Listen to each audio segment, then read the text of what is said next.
Ha parlato anche il patriarca di Venezia Angelo Scola, che ha lanciato la sua personale ricetta, cioè distribuire gli utili delle imprese anche ai lavoratori. Vediamo.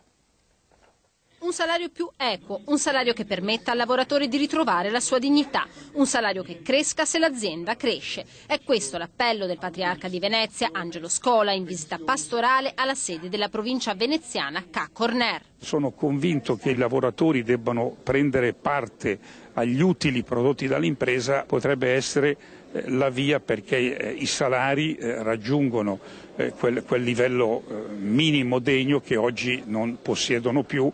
Gli aiuti della Caritas, i sussidi pubblici sono un buon pronto intervento, ma non bastano a far ripartire l'economia, ha detto il cardinale di fronte ad una platea di 40 sindaci con fascia tricolore al petto. Crisi economica ed emergenza lavoro al centro del discorso anche del presidente della provincia, Francesca Zaccariotto, che ha accolto il patriarca snocciolando dal palco i numeri allarmanti della crisi veneziana, 5.000 i lavoratori che hanno perso il posto, la cassa integrazione è cresciuta del 300%, il futuro dei giovani è a rischio.